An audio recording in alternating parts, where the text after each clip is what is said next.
bango moko ba mankioniste ba activaki foi na biso to lukanza nzambe to pesi bango merci bango basala mankio bango basala mankiona ba yebi mankiona même si on est mankio te diga Yesu bebi nzambe na bango ba dodo ko kufa parce que bazangi prévision prophétique prophétie bien-aimé et révélateur ezali prévision prophétique ba to ebele ba dodo kufa pour la mort qui a prévision prophétique. Le salaire du péché c'est la mort. Les gens qui ont amené les mots mankiola eux-mêmes ont fait les mankiola parce qu'ils connaissent ça comment ce système opère.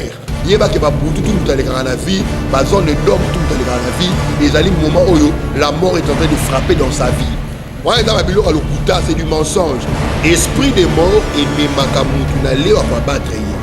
L'esprit des morts a la force d'attraction, l'esprit des morts a la force de ravir la vie, l'esprit des morts a la force de destruction.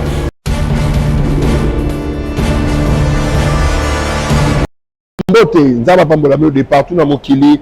Toye kolobela likambo ya Maya Faya pe ba point de vente où ils allaient réactiver. Maya Faya ezali mai moko spirituel, ezali eau de miracle, ezali Maya solution, Maya lipamboli. Otobengi Maya Faya. Maya Faya ezali partout na mabela mokili awa na Kinshasa, bokozwango na numéro owana na Brazzaville tozali na sœur Kelly. Na Brazzaville tozali na sœur Kelly bande kwa Brazzaville. La verte Maya Faya est déjà dans Brazzaville. Bobé un numéro de sœur Kelly. Azali moi na Nzambe, azali vraiment moi na AGK na Brazzaville ou bobé ngaye mango pour que nous soit cure complet na yo. Na Angola, tozali na maman Irène. Bana nyonso Angola partout bon renforcer pour na Maya Faya. Bobé ngabi so koto te numéro maman Irène yango wana. Numéro maman Irène yango yo na Angola. Na Afrique du Sud, bandeko sur Afrique du Sud. Jobourg, Cape Town, Durban, Bola Moussa Esprit Nabino, Bobenga Mama Chada pour la cure complète Nabino. Numéro Mama Chada Ngouana, na France, précisément na Paris, na Château Rouge, tout ça na Mama Afo. Na Belgique, tout ça na Mama Pascaline, na Suisse, na Genève, na Suisse, na carte Genève, tout ça na Mama Dorothée Ndembo. Bana nyonso à Genève, aux alentours, Boya et pas ya Mama Dorothée Ndembo na kati ya Suisse na Genève beaucoup de Maya Faya et pas ya maman Dorothée na kati Allemagne tozali na maman na biso Virginie bana nyonso Allemagne bomituna mituna tozwa Maya Faya wapi na kati Allemagne voici la solution maman Virginie azawana na kati Allemagne numéro ne yango wana bobenga maman Virginie bo passer ba commande na bino na Angleterre tozali na Londres maman Francine Kakolongo numéro yango wana na Magistère tozali na maman Monique numéro yango na Canada na Edmonton Alberta tozali na maman na biso Nelly et na Montréal tozali na papa na biso Bernard Chunza bobenga bango na États-Unis tozali na papa apôtre Willy Mboma na maman Nelita bobenga ba numéro nyonso yango wana na Brazzaville Maya Faya ezali na Angola na Afrique du Sud Maya Faya ezali partout. Maya Faya ezotekama na prix ya bana nzambe partout ezotekama kaka na 10 $10 10 000 francs CFA 10 $. Donc partout ozali na mokili bozwa Maya Faya na $10 ezali pour la bino marama nzambe et ezalaka symbolique touché à titre symbolique ba point de vente nyonso yango yo bobenga ba numéro wana na Angola na Brazzaville na Afrique du Sud na Suisse na Genève na Allemagne nzambe ya AGK apambola bino merci.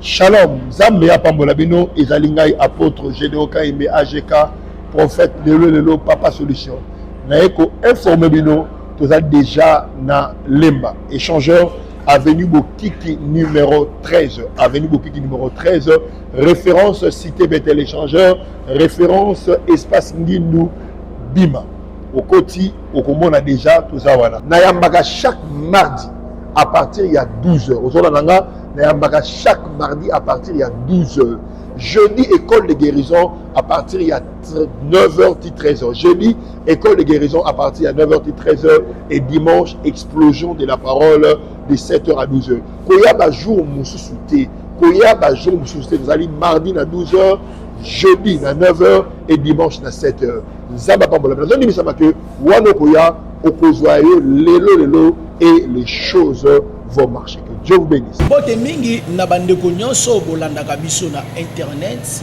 lelo totombe bino mokolo malamu na eyenga ya elelo nayebi ke bozolanda biso ebele pe eza na bandeko ebele nanu basabona te na chaîne na biso oyo ya Geradan KMB TV nde tozosenga na bino bisika bozolanda biso partout dans le monde boya kaka na cloche bo cliquer wana po bozangaka te na ba événement na bino to na ba émission to banda koyaka ko proposer bino tika nzambe ya lola apambola bino lelo tobongisi émission moko munene po tokoloba likambo ya esprit de mort bozabele bolandaka biso pe bototo na ba question ebele à propos ya esprit de mort yango tobongisi bino mokolo munene toyambi mosala nzambe munene oyo akinda sango na kombo ya apôtre Gédéon KMB prophète lelo prophète Gédéon KMB shalom.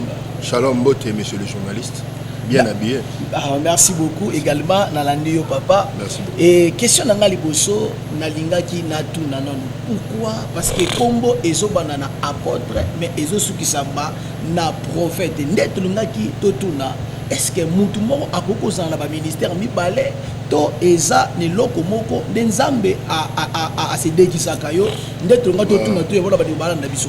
Pourquoi pas nous avons dans deux ministères na tangi Kenneth Agin na moko ba ouvrage na ye comment opérer dans le ministère à lobby que lui il aimait plus qu'on l'appelle prophète docteur pardon mais nous avons frappé à lobby que aux alliés prophète docteur donc tous alliés na ba prophète docteur tous alliés na ba apôtre prophète c'est possible d'avoir deux ministères et généralement j'opère dans le prophétique. Voilà, j'exerce le ministère apostolique. Voilà, mon exercice, c'est l'apostolique et j'opère dans le don de la prophétie. Je suis apôtre du ministère qui opère aussi dans le prophétique ou le don de la prophétie. Merci beaucoup na bandeko sibosolo na biso toza elongo na mukolo lilo na prophète plutôt apôtre Gédéon KMB et prophète ya lelo tonge tombe ko luka to yeba nano c'est quoi au juste l'esprit de mort? OK, l'esprit de mort c'est l'esprit qui vient mettre fin à la vie. Au Bible aiguillon où est la mort, où est ton aiguillon? Donc encore s'il faut définir l'esprit de mort, c'est la fin, c'est un esprit qui vient ravir la vie. Voilà, par la définition propre. L'esprit des morts, c'est l'esprit qui vient ravir la vie à quelqu'un. Vous voyez? C'est ça. L'esprit des morts, c'est l'esprit qui vient ravir la vie à quelqu'un. Donc, ce Moutakoufi, Baroloba, c'est la mort qui s'est installée. Donc, la mort avale la vie. C'est ça, la mort. Voilà. Ok, merci beaucoup. En fait, nous avons une question sur le monde et le Bamara Mingi et pas Yabasala Nzambe que l'esprit des morts est touché à la couche et belé. Est-ce que c'est réellement vrai que l'esprit des morts et ça n'a pas de sous à beaucoup perdre des vies par rapport à la définition du copé Sabiso et vous avez peur des moussala? Est-ce que ça a une opération il y a esprit des morts?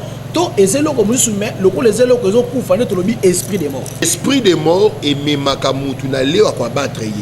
L'esprit des morts a la force d'attraction, l'esprit des morts a la force de ravir la vie, l'esprit des morts a la force de destruction. Jean chapitre 10 verset 10, la Bible dit le voleur ne vient que pour dérober. L'esprit des morts, tant qu'on constate que yo bayiba kayo mingi. Bayiba kayo mingi, yeba que déjà aux alliés poursuivis par l'esprit des morts. La Bible dit égorger, au kata. Lorsqu'il y a des mauvaises finalités, aurait marobana relation bien, mais relation ne va finir quoi bouti des trucs qui brisent. Liba les malins malins me couffent brisque et ça peut esprit des morts. Tuer. Les voleurs viennent que pour voler, dérober et faire quoi? Tuer. Donc pour vous dire que la mort vient finir la vie de quelqu'un. Sur le monde moussa les cils brisque, liba les couffes brisque. Donc tout ce qui finit brisque là, bon ici là, marambo ici là, ezali esprit de mort. Donc esprit de mort, ils aura ba forme nyonso, ils aura ba couche nyonso. Voilà, c'est un peu ça. Merci beaucoup. Merci na bande kubuzola na biso. Prophète Gédéon Kayembe, tu as sous question concernant l'esprit de mort parce que nous avons bande kobele et na do senga na bande ko na biso nyonso bozola na biso na chaîne na biso ya Geradan Kayembe TV bo s'abonner parce que ezana bande kobele ba komelenga par rapport ya ba réalité bazo kutana ba mo nde tonga ko totuna apôtre Gédéon Kayembe l'esprit de mort en question est-ce que ça kana air to ezana ba pays to na to na ex magicien moko a dit ko lobake ezana ba porte d'entrée au esprit de mort ekotaka asita ki 12h asita 15h 18h ainsi que 0h yango to ngai to profiter lokwa to yambi o mekape ko limbola biso parce que tozo mona ke bino besoin plus na kati ya spiritualité bo meka oede bande konoso yo bazo na biso parce que tozo mona bat mundeko biso ko profiter basambela ka na 12h akanga porte wana est-ce que ezapenza bongo to ezabongo te. D'abord, c'est l'hérésie. La Bible, c'est la vraie parole de Dieu. Sur Exode chapitre 12, 1 à 13, Bible dit, la nuit, l'âge de la mort passera. La Bible n'a pas précisé l'heure. Vers la nuit. La nuit commence à quelle heure? La nuit commence généralement à partir de 18h jusqu'à 4h. Jusqu'à 1h la nuit. Donc, il y a une hérésie, il y a une lokuta. C'est faux. Pour nous attirer attention. La Bible dit l'ange de la mort. C'est Moïse. Nabutu. Pendant la nuit, j'enverrai l'ange de la mort. Les maisons ou les portes qui verra les sangs, il ne touchera pas, il passera par-dessus. Donc, il n'y a pas une heure, il n'y a pas un moment où il faut. Non. La Bible dit prier sans cesse. On doit être en alerte continuellement. Tout ça, on a un mot précis, un mot liwafayaka. Parce que si nous avons 12 heures, na Dubaï, il y a 15 heures. Tu peux t'imaginer. C'est-à-dire, dans la Corée, Corée du Sud, tout ça, 12 heures, il y a 4 heures. Vous avez donc, si vous avez 4 heures, vous avez 12 heures. Donc, si vous avez 12 heures, il faut ça, mais il y a 12 heures à Corée. C'est du mensonge. La Bible va faire la nuit. Donc, pendant 18h, peut-être 1h, 0h. Déjà à partir de 1h, tu as mis Tongo. Tongo, 1h du matin. Mais ça, mon lili. Donc, l'ange de la mort, elle est grana Boutou. Boutou, prophétiquement. Boutou, est allé bâton sombre et à vie à Moutou. Au moment dans Actes chapitre 16, verset 25 à 26, pendant le milieu de la nuit, Paul et Silas priaient. Ils en prison. Donc la nuit à Paul et Silas, ils ont prison. Donc on a vu ça, Boutou a vu et ça va la rater. Boutou a vu que Abel j'ai reçu une maman, sur la chaîne, c'est-à-dire, elle a fait depuis 2009 à 2024 Abel Arakata. À ça la maladie moko et ça lié na mikouanaï. Donc na hiver pas moins. C'est-à-dire ça là un mois na ndaku, 4 mois à l'hôpital. 1 mois à la maison, 6 mois à l'hôpital. Et ça Boutou vers le milieu de la nuit. Donc Boutou et ça li moment moko sombre au mutazo les cas et ça li moment moko difficile au mutazo les cas.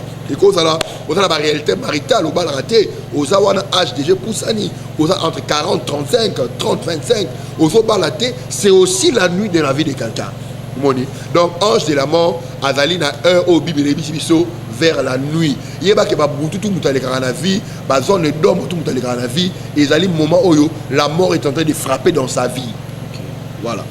OK, merci beaucoup. Je crois bande ko bozo na biso bozo comprendre comment Moussala Nzambe azo répondre à ba question na biso nyonso oyo bo message pe komi tuna par rapport ya makambo zo bimayele na kati internet. Boyebi ke lelo ba témoigner ce comme ebele ya ebele yango naza ko insister na ndeko nyonso o a rokuta na libaku ya kone émission oyo sala effort ya ko s'abonner pe o partage ka mingi be émission pona ko permettre que na bana na nzambe bele oyo ba réalité tozolo bela awa et si ba kuté nango bana ba problème ya mabala libala c'est kufa pourquoi nde busanza metu ko lobake ange ya mort et si a frappé déjà. Merci beaucoup prophète Gédéon Kayembe. Toute sous question moussousou. Comment se protège contre l'esprit des morts? Comment se protéger contre l'esprit des morts? D'abord, avoir la nouvelle naissance. Bible lobby, la Romains chapitre 8, verset 1 à 2, la Bible dit ceci. La loi de l'esprit de vie nous a délivrés de la loi du péché et de la mort. Quand on parle de la loi de l'esprit de vie, c'est Jésus. Jésus-Christ qui est la vie. Donc, tant qu'on y a mis Jésus-Christ, automatiquement, tu es épargné de la mort. Première façon, il y a pour être épargné de la mort, c'est d'accepter Jésus-Christ comme Seigneur et Sauveur. Parce que la Bible a dit, car la loi de l'esprit de vie nous a délivrés de la loi du péché et de la mort. Le salaire du péché, c'est la mort. Lorsque vous n'avez pas encore Jésus-Christ, vous marchez dans les péchés, vous allez mourir. Vous allez mourir. Donc la première voie pour se protéger de la mort, il faut accepter Jésus-Christ. La deuxième moyen pour se protéger de la mort, qu'est-ce qu'il faut? Et il faut faire partie de la communion. Il faut faire partie de la communion. La Bible dit celui qui demeure sur l'abri du tout repose à l'ombre du Tout-Puissant. Reposer à l'ombre. Quand on parle de la communion, ils allaient rassemblement à Bassanto.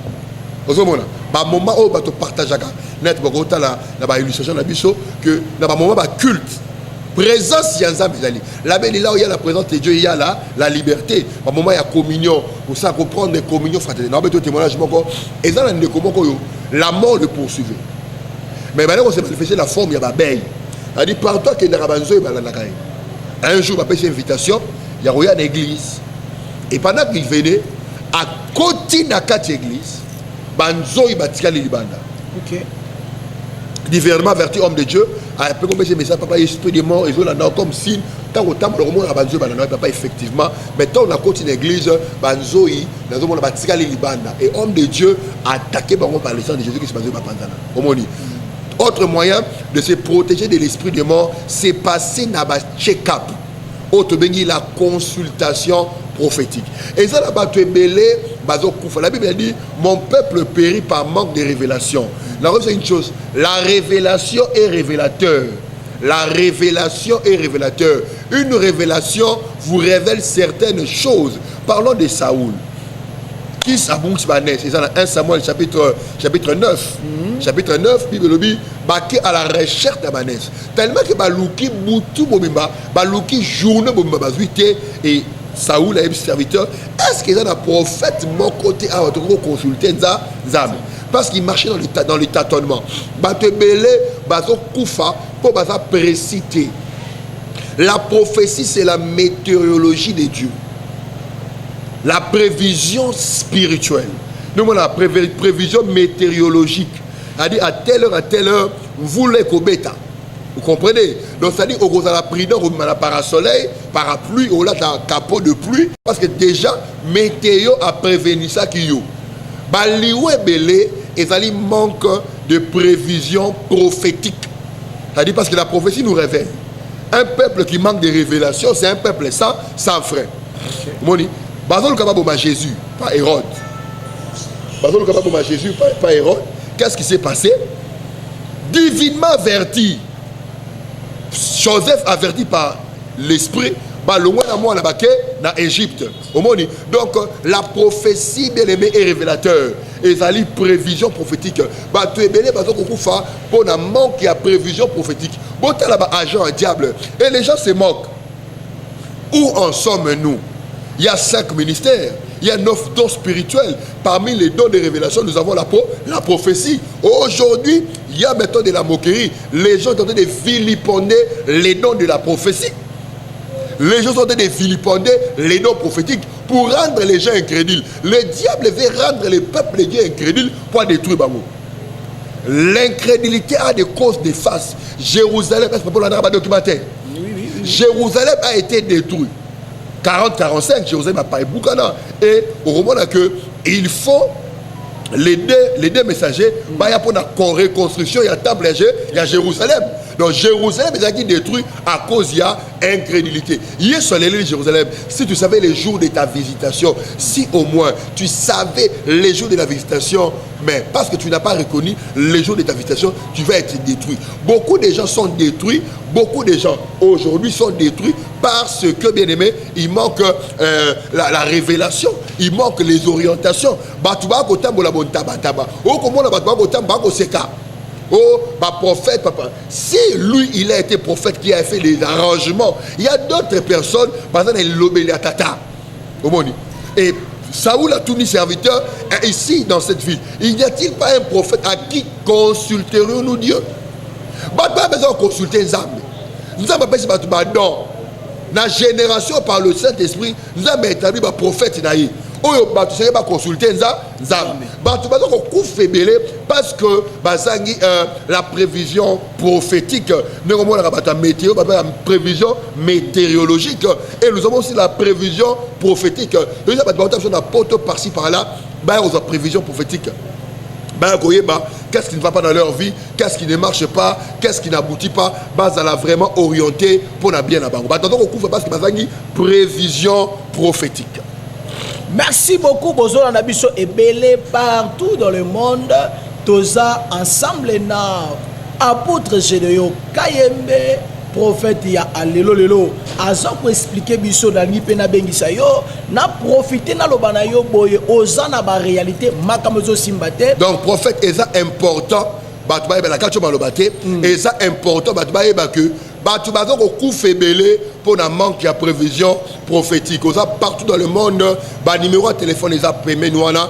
Ben Abisso, le numéro en ligne 24 heures sur 24. La consultation prophétique, vous allez 24 heures sur 24. Au moins, on a ramené le temps de la tête. Au moins, on a vu que les bosotés, Ben Abisso, au Kozoayo, Lelo, Pe Maramorota Mola, au Kozale parler de la mort. Merci beaucoup, prophète Gédéon Kayembe. Nga nalinga ki nat poser sous question parce que tozomona comment makambo salama lelo na kati na en fait na temps toza makambo mabe ezo salama mingi batu mingi bakomi koboya ba prophète par rapport ya likambo ezo même lelo likambo lipari ya ba CV likambo ba makiona en plus ivawana et kotiti na kati ya bana nzambe belé bakomi ko se retirer et pas na ba prophète na yebite conseil ezo pesa batu nini peta kutela ki na nganga mais à se déguiser à lati comme ya prophète lelo azaki nganga azaki magicien azaki marabout mais là zotama na komba prophète et basali berer et belé balina batu bambongo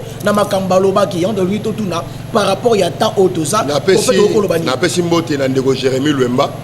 Je pense que ça ndeko to sala ba émission mingi merci pe na yo ndenge o la oye lelo to sa émission to lobaki boyi dans la prophétie. D'abord, la prophétie en général, c'est quoi? Tu dois définir d'abord le concept prophétie. C'est quoi? C'est le fait de prédire ce qui va arriver demain. Et dans il y a prophétie, tu as la voyance, la prédiction. La voyance, c'est quoi? C'est voir ce qui s'est passé dans le passé, ce que tu vis dans le présent, et pour prédire le futur. Généralement, tout prophète qui prophétise n'est pas un voyant. Tout le monde a une prédiction. Un prophète a une déclaration. Mais il y a un prophète qui est voyant. À ce moment, il y a des dans le passé, à Yébissio présent, pas lobby dans le futur. Est-ce que vous avez compris? Deuxième astuce. Le mot Makiona, qui a amené le mot Makiona, c'est la même personne qui lui-même faisait les Makiona. Parce que le concept Makiona est où tu as. Bango de ba elibiso makyo biso dosa mena banzambe na bango na ba prière to ke bango moi je me souviens non que na ngomba na sala jeune il y a 62 jours na tanga livre mo ya Gwyn Sean votre rendez-vous avec le Saint-Esprit na kenanzamba Seigneur ouvre-moi les yeux baptise-moi de l'onction prophétique vous voyez et mukona kita zamba ngoma ya mangenge ebele mena obeta bato sa kwa nzela et nga na bandi église na nga na prophétie na okuta banza na pesa ba message et ba yé lelo. Or que ils nous ont juste boosté. Activer qui des fois na biso. Bango moko ba mankioniste, ba activer qui fois na biso to lukanza, nzambe to pesi bango merci. Bango ba sala mankiona. bango basala imankiona bayebi mankiona mais biso imankiona toyebi kaka yesu toyebi nzambe na bango gloire à Dieu pour bango bazali ba vrai te biso ozali ba original donc bango bazali ba pirate et pousser ba pirate bango c'est ba pirate ba original donc les gens qui ont mené les mots mankiona tous ces gens là et même ont fait ça na lingma na ba attaque ba kata ba zo mama ba ba attaque il y a émission les gens qui ont mené les mots mankiona eux-mêmes ont fait les makiona parce qu'ils connaissent ça, comment ce système opère.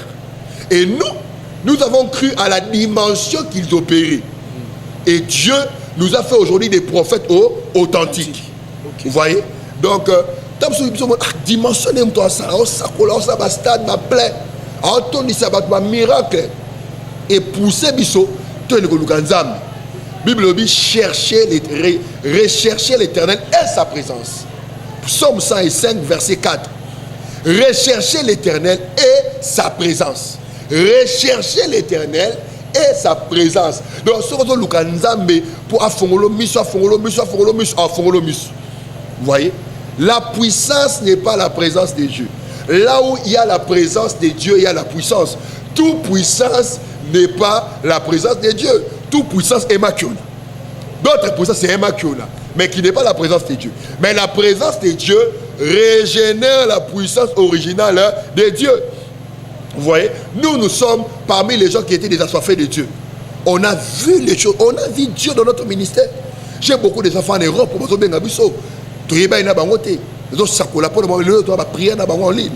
donc pour vous dire que c'est le diable, un agent du diable qui a voulu rendre les peuples de Dieu incrédules. Merci. Merci beaucoup, prophète. Je crois, Bolandi Bisso.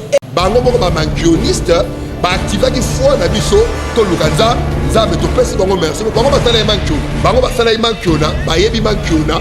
Même si on est mankiona, te diga Yesu, yebi nzambe na bango. Ba toto ko kufa parce que bazangi prévision prophétique. Prophétie bien-aimée et révélateur.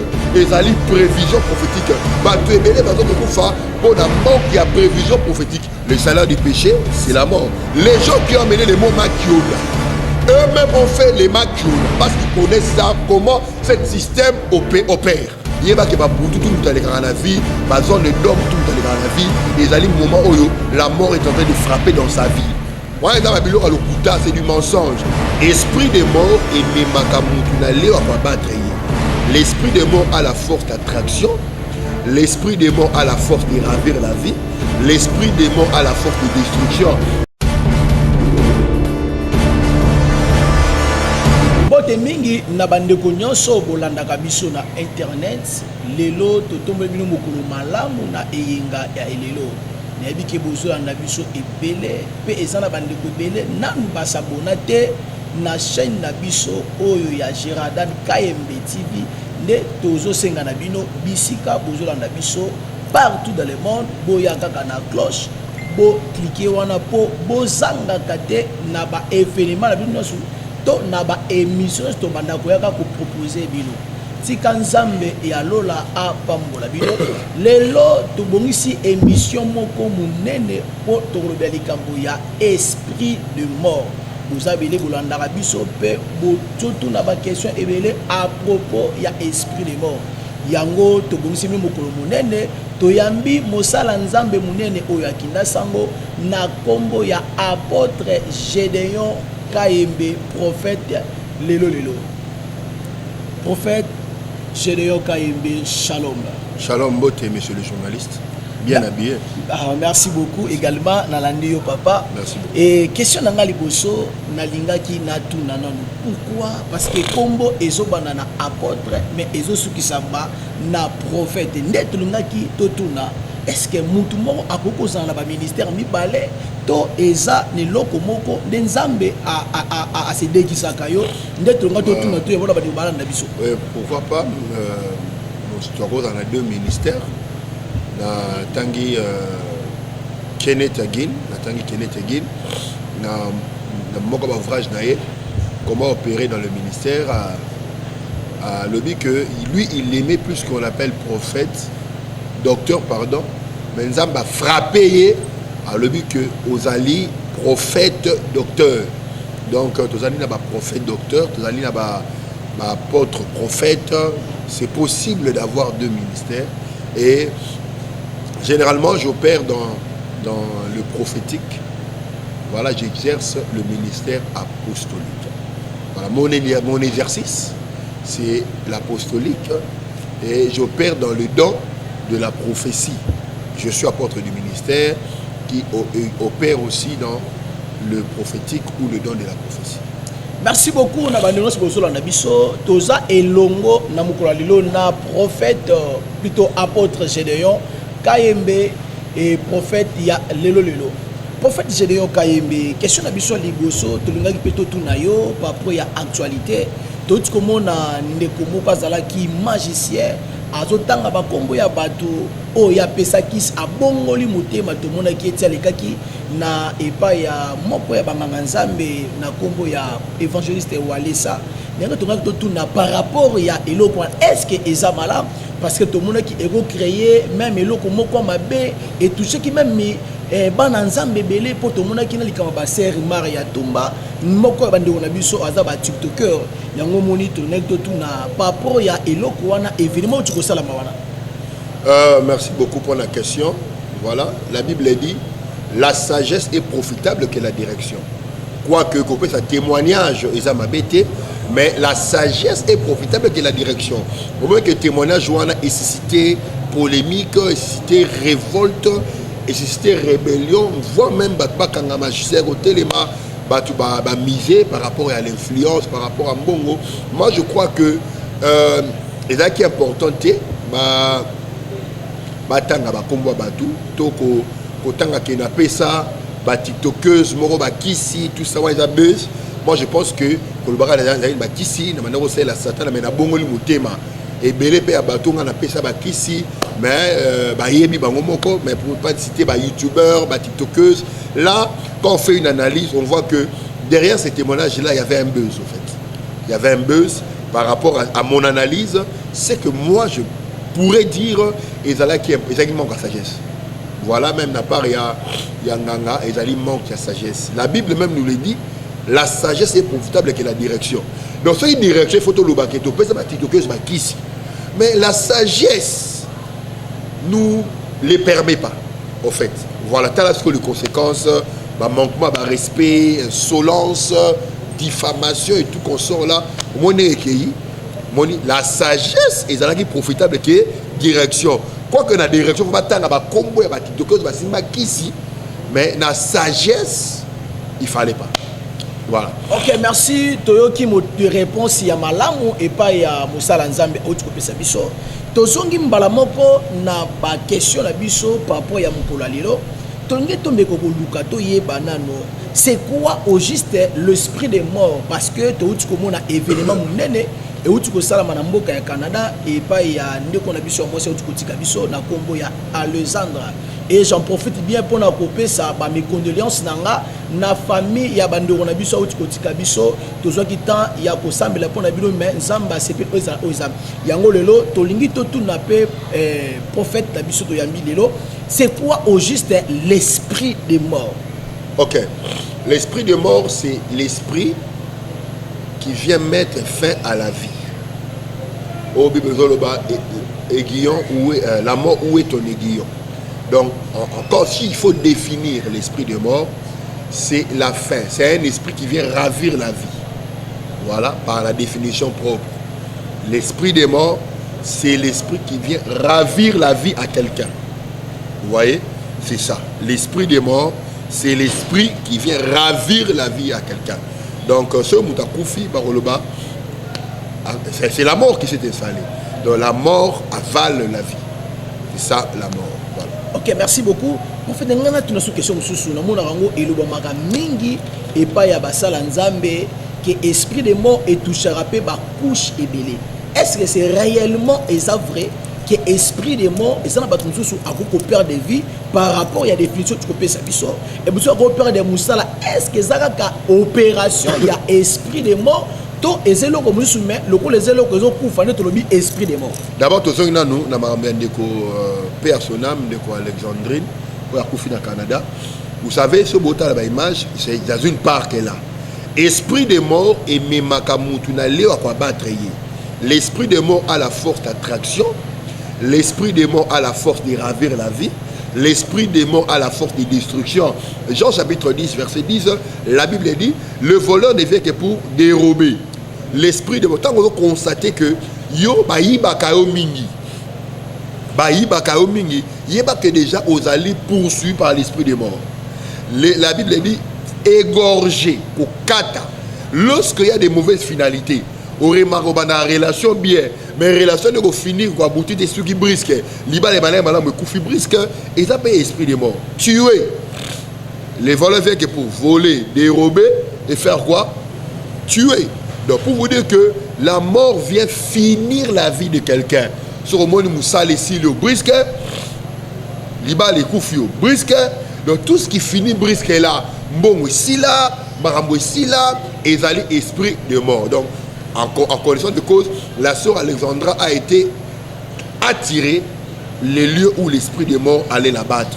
Ils allaient l'esprit de mort, poursuivre, et elle était déjà poursuivie par l'esprit de mort. Donc esprit de mort, ils auront forme nyonso, ils auront couche nyonso. Voilà, c'est un peu ça. Merci beaucoup, merci la bande de Kubuzola Nabiso. Prophète Gédéon Kayembe, tu as une question concernant l'esprit des mots parce que nous sommes bande de Kobele. Et dans la bande de Nabiso, nous sommes Nabiso, na chaîne Nabiso, il y a Geradan Kayembe TV, beau s'abonner parce que les gens bande de Kobele, par rapport il y a la réalité, parce que tout en a apôtre Gédéon Kayembe, l'esprit des morts en question, est-ce que ça a air? To ezan na ba pays, to na ex-magicien moko a du kolobake, ezan na ba porte d'entrée au esprit des morts ekotaka a cité qui 12h, a cité 15h, 18h, ainsi que 0h. Yango to ngai to profiter, lo kwa to yambi o mekape ko limbo la biso parce que tozo mona ke bino besoin plus na kati ya spiritualité, bon meka oede bande konoso yo bazon na biso parce que tozo mona ba ndeko biso bon ko profiter, ba samela ka na 12h akanga porte wana. Est-ce que eza penza bongo to eza bongo te? D'abord la koyebisa bande ko to ba na biso, c'est l'hérésie. La Bible c'est la vraie parole de Dieu.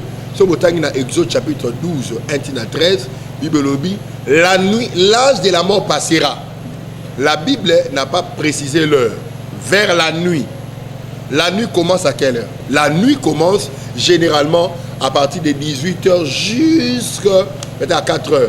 Jusqu'à 1h la nuit. Donc, il y a une hérésie. Il y a une lokuta.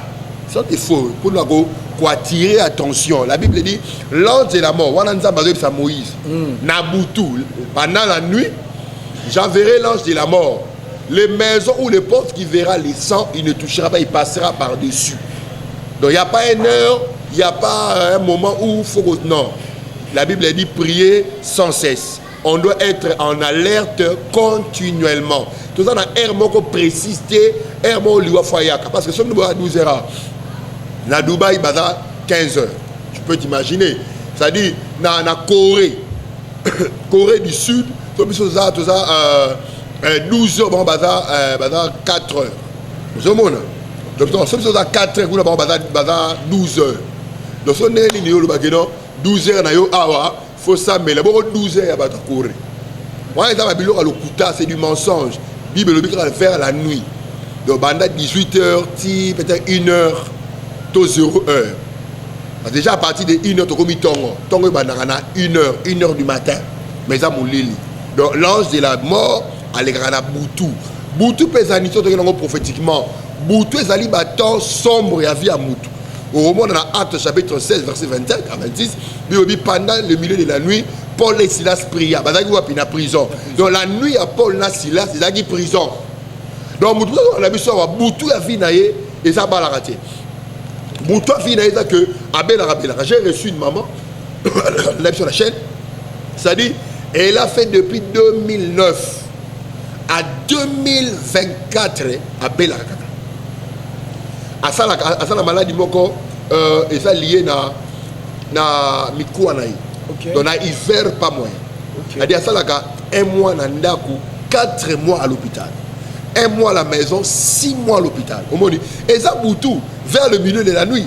Donc Boutou et Zali moment moko sombre au Moutazo les cas et ça les moments difficiles au montazo les cas et cause là on a la réalité maritale au bal raté aux awana âge déjà poussani aux entre 40 35 30 25 aux balaté c'est aussi la nuit de la vie de quelqu'un moni donc ange de la mort azali na un au bible biso vers la nuit yeba ke ba butu tout mutaleka na vie ba zone d'homme tout mutaleka na vie et zali moment oyo la mort est en train de frapper dans sa vie. Voilà. Ok, merci beaucoup. Je crois bande ko bozo na biso bozo comprendre comment Moussala Nzambe azo répondre à ba question na biso nyonso oyo bo message pe komi tuna par rapport ya makambo zo bi na kati internet.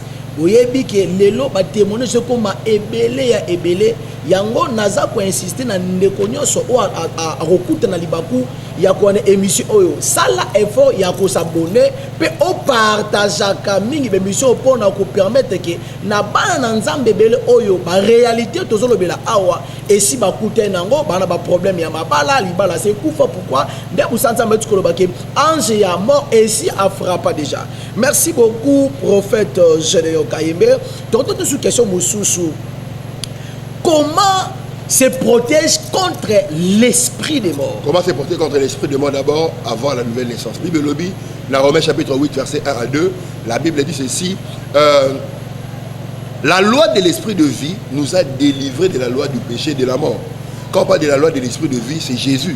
Jésus-Christ qui est la vie. Donc tant qu'on y a mis Jésus-Christ, automatiquement tu es épargné de la mort. Première façon d'être épargné de la mort, c'est d'accepter Jésus-Christ comme Seigneur et Sauveur. Parce que la Bible a dit, car la loi de l'esprit de vie nous a délivrés de la loi du péché et de la mort. Le salaire du péché, c'est la mort. Lorsque vous n'avez pas encore Jésus-Christ, vous marchez dans les péchés, vous allez mourir. Vous allez mourir. Donc la première voie pour se protéger de la mort, il faut accepter Jésus-Christ. La deuxième moyen pour se protéger de la mort, qu'est-ce qu'il faut? Et il faut faire partie de la communion. Il faut faire partie de la communion. La Bible dit celui qui demeure sur l'abri du trône repose à l'ombre du Tout-Puissant. Reposer à l'ombre du... Quand on parle de la communion, ils allaient rassemblement à Basanto. Vous voyez, moment où on partage net la illustration que dans le moment culte présence la Bible là où il y a la présence de Dieu, il y a la liberté. Au moment il y a communion, pour ça comprendre la communion fraternelle. Dans le témoignage et dans le comment la mort le poursuivait. Mais maintenant on s'est manifesté la forme il y a babeille. Elle dit par toi que dans Rabanzo un jour il une invitation, il y a une église et pendant qu'il venait à côté de la église, Banzo il batika les libanda. OK. Diversement averti homme de Dieu, un peu comme ce message, papa, esprit de mort, ils ont comme signe, tant au temps, le monde a banzo, papa, effectivement, mais tant on a continué l'église, banzo, dans le monde a batika les libanda, et homme de Dieu a attaqué par le sang de Jésus qui se banzo, autre moyen de se protéger de l'esprit de mort, c'est passer dans un check-up. Autre la consultation prophétique. Et ça, la Bible dit, mon peuple périt par manque de révélation. La c'est une chose, la révélation est révélateur. La révélation est révélateur. Une révélation vous révèle certaines choses. Parlons de Saoul. Qui s'abonne c'est dans 1 Samuel chapitre 9. Chapitre 9, Bible dit, baké à la recherche d'Abanès. Tellement que balouki boutou bobimba, balouki journée bobimba bazuité et Saoul a un serviteur. Est-ce qu'il y a un prophète mon côté à votre consulter Nzam? Parce qu'il marchait dans le tâtonnement. Batebele, bazo koufa, pour baza préciter. La prophétie, c'est la météorologie de Dieu. La prévision spirituelle. Nous, on a la prévision météorologique. C'est-à-dire à telle heure, vous les kobeta. Vous comprenez? Donc, c'est-à-dire qu'on a la prudence, on a la parasoleil, parapluie, on a un capot de pluie. Parce que déjà, météo a prévenu ça qui y a.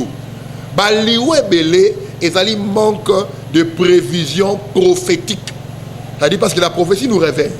Un peuple qui manque de révélation, c'est un peuple sans frein. Je ne pense pas, ceux qui ont vu sur Alexandrine, a divinement averti, au moment où peut-être il y a un coup faté. Bazol Kababoma Jésus, pas Hérode. Bazol Kababoma Jésus, pas Hérode. Qu'est-ce qui s'est passé? Divinement averti. Joseph averti par l'esprit, balongwa moi na Égypte. Donc la prophétie bien aimée est révélateur. Et ça lit prévision prophétique. Tu es béni parce que pour un manque il y a prévision prophétique. Bon t'as là agent un diable et les gens se moquent. Où en sommes-nous? Il y a 5 ministères. Il y a 9 dons spirituels. Parmi les dons de révélation, nous avons la prophétie. Aujourd'hui, il y a maintenant de la moquerie. Les gens sont en train de vilipender les dons de la prophétie. Les gens sont en train de vilipender les dons prophétiques pour rendre les gens incrédules. Le diable veut rendre le peuple de Dieu incrédule pour détruire Bango. L'incrédulité a des causes néfastes. Jérusalem, est-ce que vous avez un documentaire? Jérusalem a été détruit. 40-45, Jérusalem a pas eu Boukana. Et au moment que il faut les deux messagers, il y a pour la reconstruction, il y a temple, il y a Jérusalem. Donc Jérusalem est détruit à cause de l'incrédulité. Hier sur l'île Jérusalem, si tu savais les jours de ta visitation, si au moins tu savais les jours de la visitation, mais parce que tu n'as pas reconnu les jours de ta visitation, tu vas être détruit. Beaucoup de gens sont détruits, beaucoup de gens aujourd'hui sont détruits parce que, bien aimé, il manque la révélation, il manque les orientations. Oh, ma prophète, papa. Si lui, il a été prophète qui a fait les arrangements, il y a d'autres personnes, par exemple, il a tata. Et Saoul a tout mis serviteur ici dans cette ville. Il n'y a-t-il pas un prophète à qui consulterions-nous Dieu? Pas besoin de consulter les âmes. Nous avons pas besoin de non. La génération par le Saint-Esprit, nous avons établi un prophète. Tu ne pas consulter les âmes. Parce que la prévision prophétique, nous avons la prévision météorologique et nous avons aussi la prévision prophétique. Nous avons un poteau par-ci par-là, nous avons la prévision prophétique. Qu'est-ce qui ne va pas dans leur vie, qu'est-ce qui ne marche pas, qu'est-ce qui n'aboutit pas, ça l'a vraiment orienté pour la bien la banque. Parce que prévision prophétique. Merci beaucoup, Bozola Nabiso et Belé partout dans le monde. Toza ensemble na apôtre Gédéon Kayembe, prophète ya alelo lelo. Aza ko expliquer biso na ni pena bengisa yo, na profiter na lobana yo boye oza na ba réalité makamozo simbate. Donc prophète eza important, batba ba la kacho malobate, eza important batba ba que tu vas donc au coup fébélé pour un manque de prévision prophétique. Partout dans le monde, le numéro de téléphone est premier nous numéro en ligne 24 heures sur 24. La consultation prophétique nous allons 24 heures sur 24. Au monde a ramené au temps molate. Au monde a vu que des bosoté bengabiso au kozoayo lelo pe maramé au temps mola au kozale parler de la mort. Merci beaucoup, prophète Gédéon Kayembe.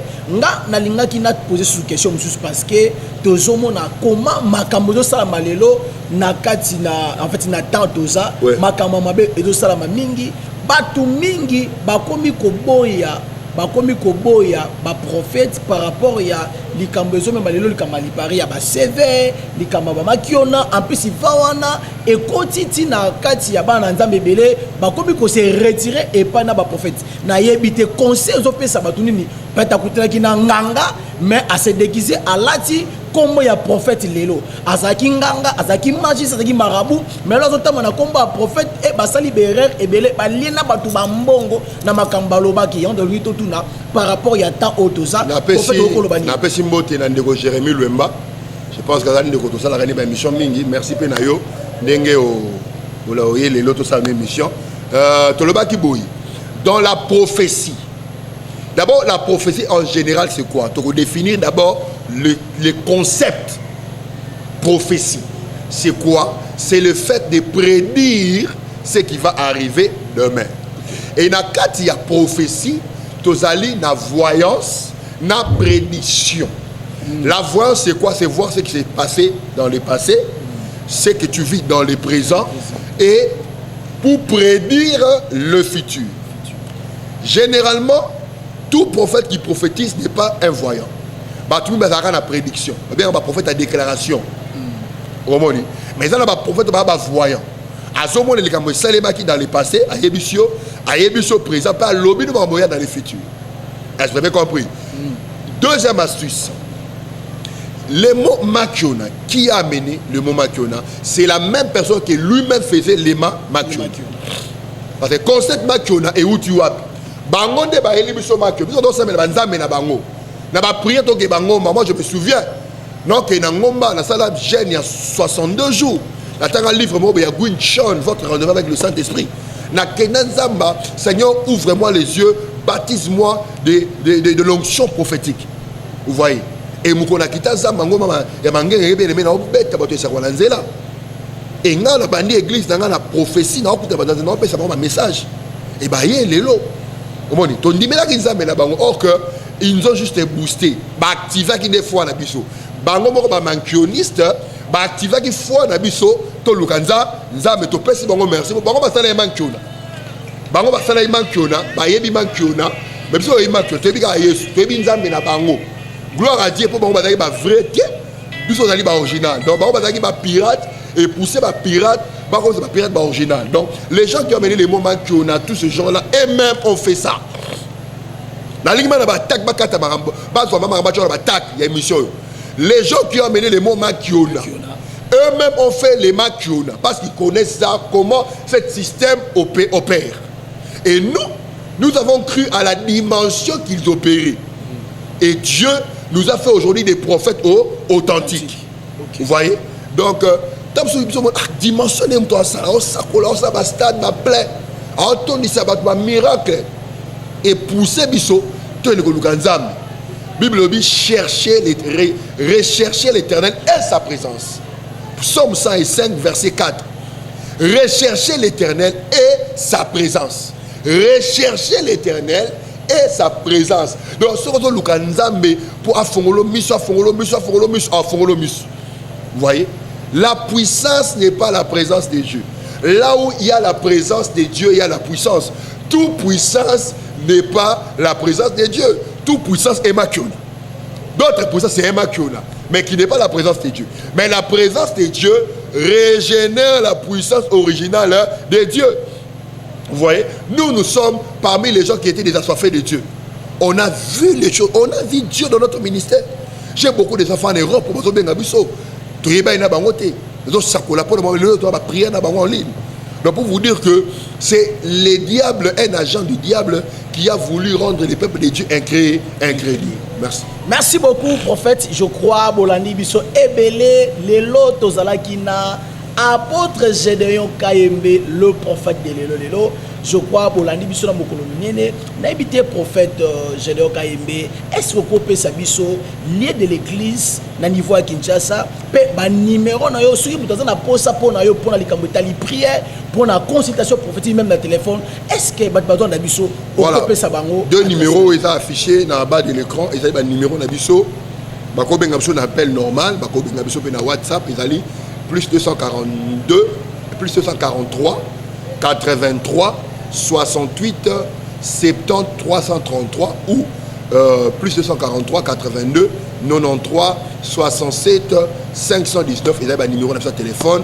Na Kinshasa, nous avons une église ébélée partout, mais adresse centrale, nous avons la commune Yangaba, na avenue Massassou numéro 6, arrêt de référence, nous avons arrêt Mopulu sur la route université. Merci beaucoup, Nabane Bozo Nabiso, Napesibino, merci Nabino Sibolandi, Biso OP et si vous s'abonnez, Tikanzambe Oto Sambelaka Apambo Labino et Saraki Yabino, ambassadeur de la grâce, Jean-Vandé Kintevane Abishai. Merci, à le prochain numéro. Merci, bye. Au revoir. Ebele, Lelo Tozalakina, apôtre Gédéon Kayembe, le prophète de Lelo. Je crois, Bolandi Biso na mokolo minene, na habité prophète Gédéon Kayembe. Est-ce que vous pouvez savoir lié de l'église, na niveau à Kinshasa, pe ba numéro na yo, ceux qui vous na posa pour na yo, pour na likambota li prière, pour la consultation prophétique, même dans le téléphone. Est-ce que vous avez Nabiso, voilà. Deux numéros ils sont affichés dans le bas de l'écran. Ils ont un numéro Nabiso. Bako Bengabiso un appel normal. Bako Bengabiso na WhatsApp. Ils ont plus 242, plus 243, 83, 68, 70, 333 ou plus 243, 82, 93, 67 519 et là numéro de téléphone na Kinshasa vous avez église belé partout. Merci beaucoup na bande bozo na biso na pesibino merci na bino bolandi biso OP et si bo s'abonner tika nzambe oto sambelaka apambola bino ezalaki ya bino ambassadeur de la grâce Jean Van Kintevane Abishai. Merci à le prochain numéro. Merci bye au revoir. Mbote bande ko nyos ko na biso na Europe mobimba cette communiqué tient de faire part. Nous avons un mois de mai, déjà programme, ils ont programmé pendant le 24, le 25, le 26. Mais maman Déborah a un rapport que Bozo Benga est belé. Bozo c'est la Moussa Lanzambaya même. L'homme de Dieu ne vient pas avec de l'argent. L'homme de Dieu amène Dieu. Je n'ai ni or ni argent, mais c'est que je vous le donne. Mais l'organisation, ce n'est pas nous qui allons le faire. Donc, il faut mettre la carte à voyage, naïate, pour que vous ayez si vous avez une maman Déborah mon organisation, vous avez une contribution avec ce qui vous avez mon côté. Vous avez organisation, je ne viendrai pas. Dieu est un Dieu de l'ordre. Dieu aime de l'ordre. Donc maman Déborah Zawana, maman Fo Azawana, vous avez un pour l'organisation à salle, que l'eau salle bien. Pourquoi pas tout ça on a LSC, tout ça c'est Europe ou Bimba. Une salle mythique, une salle très bien. Parce que pour nous, ils ont 50 ans, mais non, le quand on église, on a parité. Tu l'as dit que louer salle. Pourquoi pas tout ça on a LSC? Pourquoi pas tout ça on a Bataclan?